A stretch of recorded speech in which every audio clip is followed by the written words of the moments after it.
If Christianity was the electricity of medieval Europe, monasteries were a vital part of its national grid. Unlike parish priests and bishops, for whom religion was their job, for monks it was their whole life. They provided public services such as hospitality, refuge and healthcare, were essential to the running of the country's economy, and constructed impressive buildings that we admire to this day. Around the beautiful setting of Morecambe Bay, you can see English monasticism from its humble beginnings to its ultimate repression in the 16th century.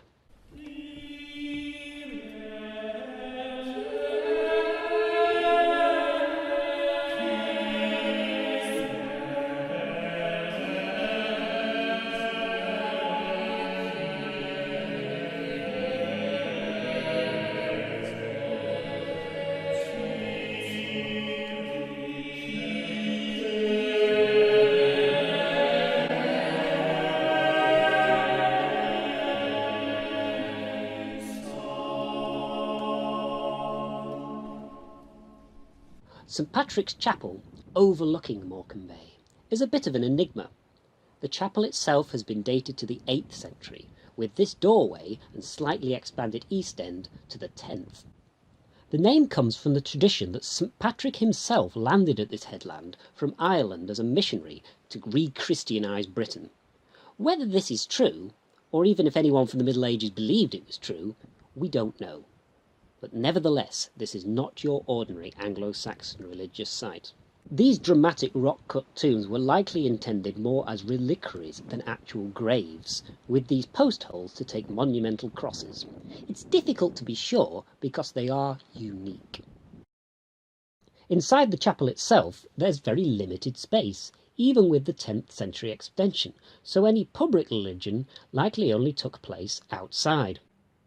The enclosure in front of the chapel was excavated in the 1970s, and many 10th century skeletons of laymen and women were discovered. Most likely, St Patrick's Chapel was some sort of monastic cell, where religious would maintain these reliquaries as a holy site, and encourage a tradition of Christian life and death in the laity. Not long after the year 1000, it seems the chapel was abandoned for the parish church of St Peter, just down the hill below it.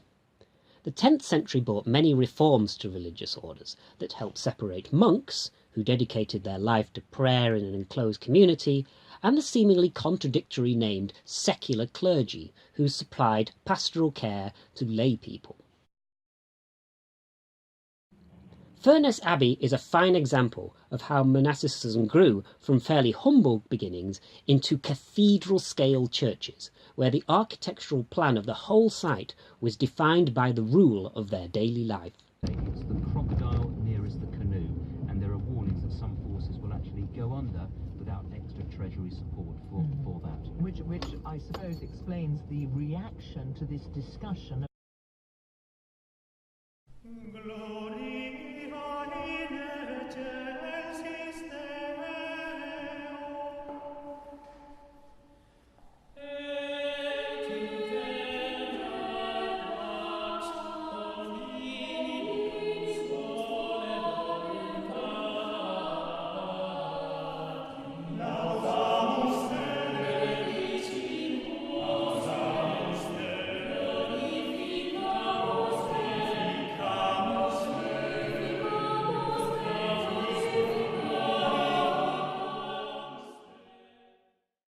Furness was part of the Cistercians, a reformed order that rebooted Benedictine rule into a more austere religious life in the 12th century. Unlike so many monastic churches, it lies in total ruins after it was confiscated from the monks by Henry VIII and given to one of his greedy pals so they could strip it of every single bit of metal they could find and leave the stones to crumble. So you have to imagine its giant west bell tower, added around 1500, and its 12th century 10-bay nave and original stumpy crossing tower, which have all but collapsed and vanished. Though the church was the most splendid part, perhaps the most important and central part of a medieval monastery was its cloister, a square covered walkway that provided access to all the sections of the monastery needed for the daily life of a monk. like a phone home screen or the overworld in a video game.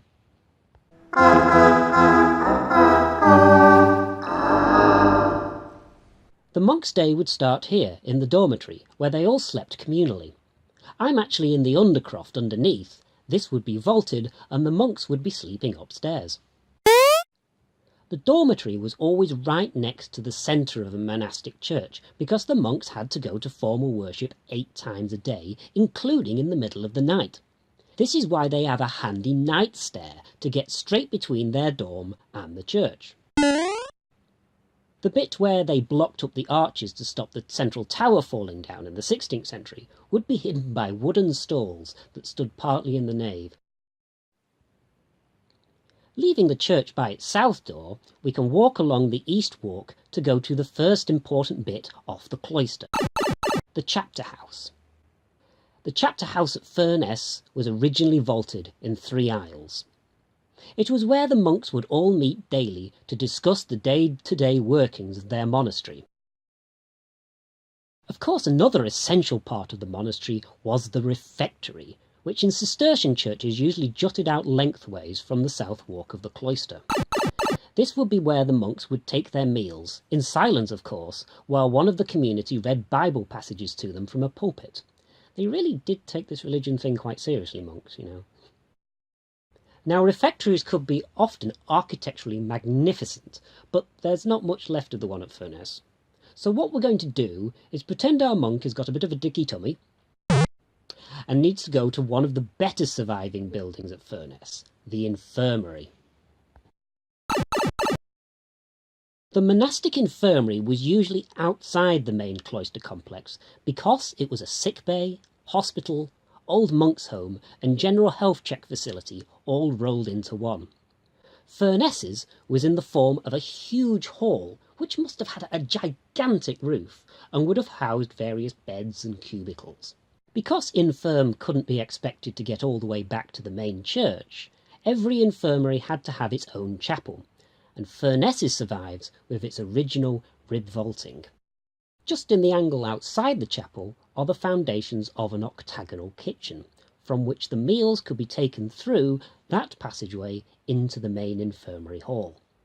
Vital to any self-contained monastery was a reliable source of water. The stream at Furness flows down towards the octagonal kitchen, strangely from the rarer daughter at the back of the dormitory round there. Well, who am I to question their hygiene? I'm sure it worked. And we're back in the dormitory. Originally, the abbot lived with his brethren here, but in the later Middle Ages, they were having none of that. At Furness, the abbot moved to what seems to have been an earlier infirmary building and converted it into a hall, the sort of thing that a lord of the manor would have. Such was the power of late medieval prelates like the abbot of Furness. Although with the severe Cistercian order, one might question an abbot having such mod cons as a fireplace, and presumably his own toilet. Furness was one of the most powerful abbeys in the region, with massive landholdings that generated significant capital. It was like their corporate headquarters, but there were hundreds of much smaller foundations all over the place. In a quarter of a mile, turn left onto the square.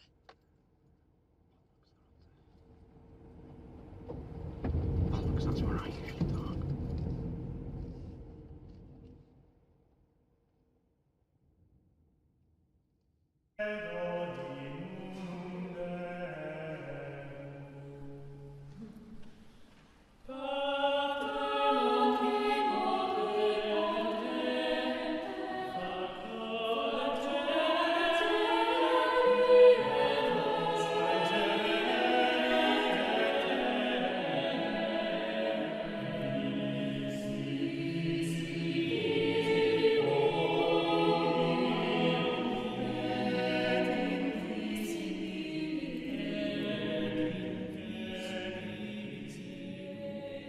Unlike an abbey, which is headed by an abbot, a priory, such as Cartmel, was a smaller religious community that operated under a prior. Cartmel was technically not a monastery, as it did not house monks, but Augustinian canons. Austin canons were kind of the in-between of medieval clergy. They bunked up together in a dormitory like monks, but they had a less strict daily routine and often interacted with the laity. Cartmel Priory was founded by badass knight William de Marshall in 1189, and the presbytery arcades are very much of that date, still having a Romanesque vigour. There is a middle story, which shows the ambition of this building project, but the elevation as we see it today is rather truncated and confusing. The original clerestory, finished or not, seems to have been originally these blocked recessions that have the spotlights in them. Cartmel Priory had a damn good perping in the late Middle Ages. Imagining what it looked like before the giant east window, admittedly a very high quality one that's clearly aping the Great East Window at York Minster, is quite difficult. But with its original projecting sanctuary, thinner aisles, and clerestory, it would have looked something like this. Which incidentally doesn't look too unlike the less perked up Augustinian priory of Lanercost near Carlisle. One aisle of the presbytery survives with its original ribbed vaulting, and you can see why the extensive remodelling occurred. You now have 15 minutes to reach minimum safe distance. Yes, you hardly need a ridge rib to tell you that the transverse arch is totally out of whack with the cross ribs. The one on the left goes too far up after its curvature is finished. The arch on the right should be curving down and meeting it like this. Now why they balled this up I have no idea, but it does seem suspect that directly above it in the second story the triforium has been hastily blocked up, presumably because of problems in the original clerestory above. The Austin canons inherited responsibility for parochial care in Cartmel, and in the 1320s the south aisle of their presbytery was expanded into what is now called the town choir, and almost certainly was the parish church. One can't visit Cartmel and not mention the monument to John Harrington and his wife Joan Dacre, dismantled and crammed into one of the old sanctuary lancets in the mid-17th century, but originally making up a screened chantry chapel in the corner of the aisle now occupied by this bloody great organ. Around the effigies of the Harringtons, 12 canons can be seen perpetually staging a requiem procession for them, and they also pictured again around the base, holding the monument up. This monument literally sealed in stone the agreement that the canons of Cartmel would say Mass for the souls of the Harringtons in perpetuity. But of course the Dissolution put a stop to that. When Henry VIII dissolved Furness, there were 33 monks there. At the same time at Cartmel, there were only 10 canons, so that you can imagine that the monastic ranges would have been much smaller. There would have been originally a cloister, dormitory and night stair in the usual place on the south side, but clearly they had some sort of structural problems and they were forced to move everything from the south to the north side.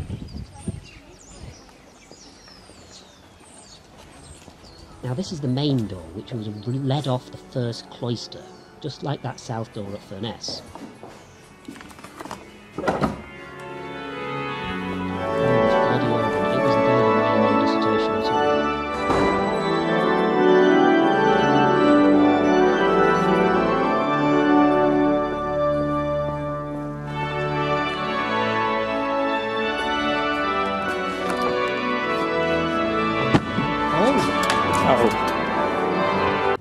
You've got to get this aeroplane off. Now leave it, I can use it to make a Led Zeppelin reference. So this old 13th century door became the door to a new cloister, leaning up against these corbels in the rather tragic rubble-built nave which went up in the 15th century. Only 3 bays long and nothing compared to the ambition of the East End. Cartmel's most famous architectural feature is the bizarre solution to raising the crossing tower. They simply plonked a small belfry on top of the original crossing, but at a 45-degree angle. It kind of works aesthetically. So well done, Cartmel. If Cartmel lost its monastic ranges, Cockersand lost pretty much everything at Henry's dissolution. It was a similar type of foundation to Cartmel, in that they lived communally but were not monks, an order of canons called the Premonstratensians, which is a real mouthful of a name, but it's because their mother house was in Premontre.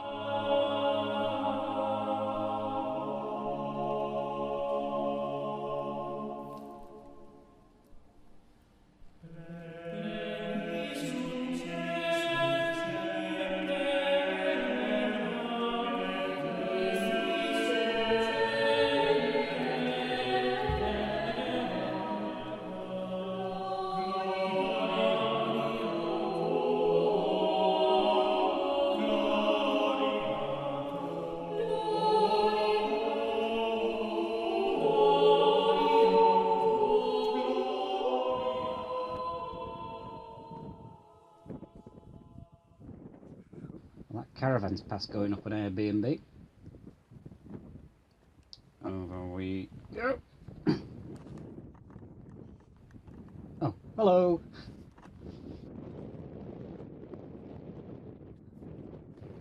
Crikey. If you think, oh, he picked a really bad day to shoot this, well, it's basically always like this here. The pre-Monstratensians were essentially set up as the Cistercians of regular canons, so gluttons for punishment. This chunk and that bit over there is essentially all that survives of their church. It is the corner of the chapels of the north transept, with the presbytery extending over there and the transepts and nave over there. The one bit of the monastery that survived was the chapter house, because it was converted into a family mausoleum in the 18th century. Like Furness, it directly abutted the south transept of the church. Now I'd like to show you all the chapter house, but these cows are in the way. Go on, bugger off. Shoo. Oh well, it's always locked anyway. When you can get into the chapter house, it really gives a very poignant idea of what we've lost at Cockersands. It has beautiful so-called stiff-leaf capitals, typical for the early 13th century, but essentially the only ones you're going to find in the whole of Lancashire. The door to the mausoleum as it is now would have originally been the inner portal vestibule between the east cloister walk and the chapter house. This would have allowed, like Furness, for canons to move between the dormitory and the night stair. The nave was aisleless, and we can only speculate how tall the central tower was, because it's all gone. It's always a bit sad, really, looking at the history of monasteries, because it nearly always ends in tears. But you can still piece together these great institutions from little bits of evidence, and every road sign you see with place names that have prior or abbot in them is testament to how these institutions helped hold medieval society together.